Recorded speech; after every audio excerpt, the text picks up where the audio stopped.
So that's why we think every year we do a kind of celebration for celebrate Nigerian independence. But this year we could not do anything because of the COVID-19 pandemic. That's why we came up with this idea that we are going to have a virtual lectures. And we brought in 3 eminent people that are going to talk to us on things that really matters to us. And the first speaker today is going to be Pastor Tokunbo Ebikule. He's going to talk to us about getting your home organized. Pastor Ebikule, please, the stage over to you, sir.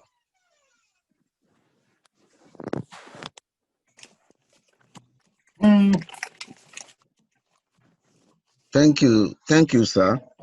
And I will seize this opportunity to say thank you for inviting me to this forum, and also secondly to say thank you for the group for what you have been doing over the years. One thing I know is that sports, it's good for the body, and it's good for one's general well-being. And I know that through this group, a lot of friendships has been made, especially in Nottingham. Maybe because of my how do I call it, my busy schedule, I've not really been very I've not really identified myself as much as I would have loved with this group. But I remember I've been to one of your matches one night not long ago at Forest Field, and I hope that from now I would try to start coming once in a while. But I know I can't play football again as I used to, but at least I can watch and applaud and clap. So I want to say thank you that even though yes, you started as a football loving people, but what you are doing is something to be commended, especially when I saw the theme of today's program. I said, yes, you are going to the next level. And my prayer is that you people will continue to go to the next level, and through you, our nation shall be delivered from whatever is plaguing us now. In Jesus' name. I just said I should just say that to the organizers to say thank you. Thank you. So today, quickly, because of time and because I know the organizers have set a time, I'm talking to us about putting your house in order. Putting your house in order. Brethren, whether we like it or not, they refer to us as the people in diaspora. And because we are in diaspora, and because we are now living in a community or in a society where people do things in a particular way that we might not really be used to, or a way in which many of us have in the past been skeptical of, does not mean that we cannot have a new mindset. And that is the issue of having some policies in place, what you call insurance policies in place. We have seen that it works with the people here. But for us, it takes a bit of time for many of us to jump on this bandwagon. And I'll give us various examples by virtue of the fact that by the grace of God, I pastor a church which I took over as far back as October 2005. So this is the 15th year I've been the pastor of that particular church, and there have been a lot of ups and downs, and we have seen a lot of things, and even within our community. So let me just go straight, and then you'll be able to understand where I'm coming from. Now, why do you need to put your house in order? And I will start with a story. There was this man. He was not even an ordinary man. He was a king of a whole kingdom. The king of a kingdom. And the Lord sent a prophet to him. You know the message the Lord told him? The Lord said, Oga, you are about to die. Go and put your house in order, and then you will die. But that king I don't know the kind of favor he had. And then he pleaded his case with God and said, you know, this and that, Lord. I'm not ready to die now. This and that, and so on and so forth. And then the Lord had pity on him and sent that same angel, that same prophet back to us. Say, okay, I've had your pleas. I've heard all your reasons why you feel I should not call you home now. So I'll give you an extra 15 years. Now, guess what? If you are that man, what would you do with that 15 years left? I'm sure that king, in the 15 years remaining, he put all his affairs in place. He put things in place so that by the time he finally went home, the wife, the children, the grandchildren, or whatever, he would have made arrangements for them so that when he passes on, they will not suffer. So that is where the idea of putting your house in order came from. So I want to ask each and every one of you on this platform today, have you put your house in order? Now, quickly, let me also make, I'm a pastor, but I'm not preaching to you because I know we are not all Christians here. But I just use that story to buttress a point which all of us can relate to as human beings. So I've not come here to preach to you today to give your life to Christ to become a Christian. No, I've come here to tell you facts of life. Now, you are in UK. You have a wife. You have children. Because even as I'm speaking, I can hear the voices of children somewhere now. And remember that it was God himself that sent a prophet to that king to tell him to put his house in order because he was about to die. How many of us can say we can have that kind of privilege before we pass on? And you and I know whether you're a Muslim, you're a Christian, you're a Hindu, you're a Sikh, you're so on. No man knows the day of his going home. Nobody knows. So if, for example, between tonight and tomorrow, God decides to call any of us home, what arrangements have you put in place so that your wife and your children will not suffer? So that your children will not go about cap in hand, begging for money. How many of us, you remember back at home, when some people die suddenly, how their children begin to suffer? I will speak in English. They will now start, how do you call it? Now start dividing the children, dividing them to the aunts of various relatives. You go with your uncle, this one will go with one auntie. The children will be divided. Sometimes those children will not see each other for years. Some will go to Bida, some will go to Ibadan, some will be taken to Lagos, some to Kaduna. Then those people who have taken them over, many times, most of those children go through a lot of emotional, physical, mental, and sexual abuse in the hands of their so-called benefactors. But what can they do? They have no father. Their mother, maybe she was just a petty trader when the husband died. Maybe she was just a school teacher, and so on. And then the suffering continues. Some, they will drive the woman out of the house and the children, and then the uncles, the relatives will take over the property of their person. Now my brother property. I know that I know I'm communicating with many of you. You know it. Some of you are here who lost your fathers when you were very young, and you knew what struggles you went through in life before you could be what you are today. I am also a victim. I lost my father when I was 27 years in an accident, and I was the first son. I had trailer behind me, had about 15 children behind me. The only senior sister I had already had 5 children of her own. So what help could she render? Then, to worsen my case, 4 years later or 3 years later, my sister died suddenly. Till today, nobody could say how he died. The husband she married to today, none of us saw the man to come and give us an explanation how my sister died. I had to bury her with 5 children, with another about 13 or 14 after me. And I was a school teacher. secondary school teacher. Then that was the same year I got admission to LASU in Lagos University, to go and read law. So I was teaching, and they must not know I was teaching. I mean, they must not know I was back in school, and I was doing full time. I couldn't resign, because if I resigned, the whole family was in trouble. So I was struggling, taking care of myself, taking care of about 14 or 15 or 19 children. Why? Because my father did not come to douse the mother. He did not plan to die when he died, but death came. So now you are in UK. Sometimes many of us know when people lose their loved ones, what do? We do GoFundMe.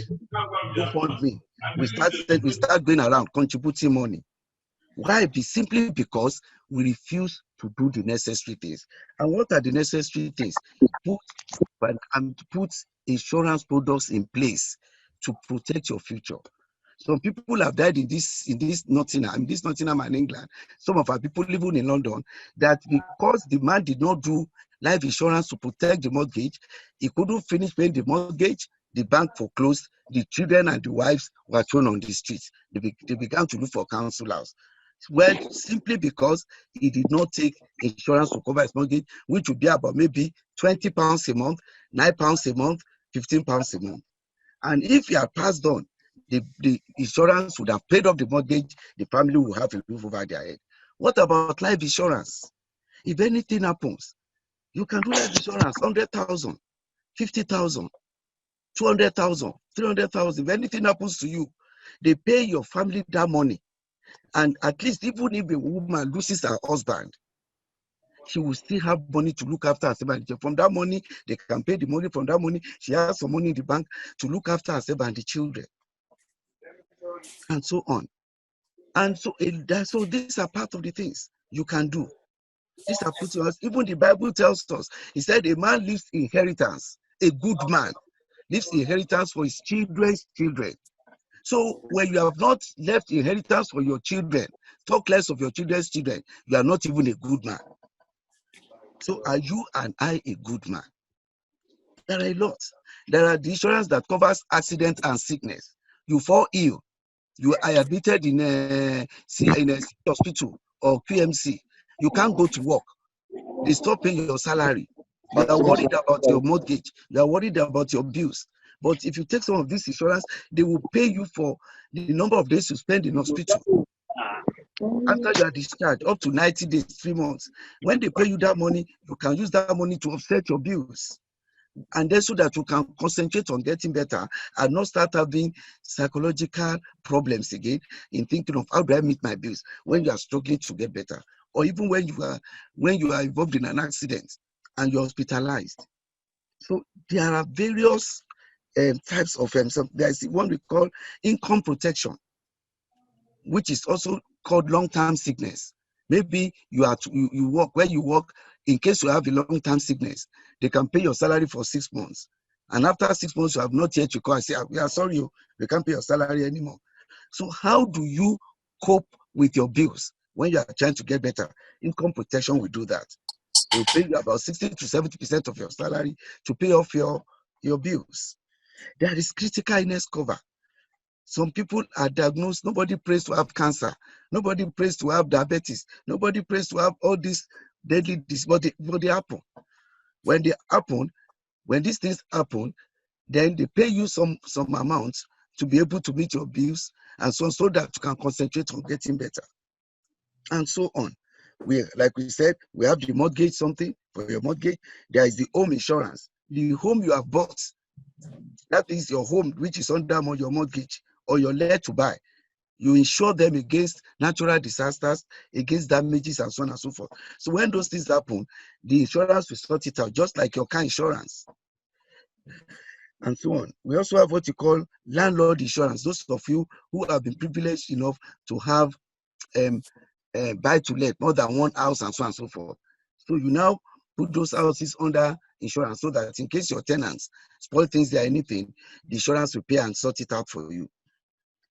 You have commercial insurance, which is business premises. We insure your business premises. Those of you who have shops, who have African shops, who have eatery joints and other businesses.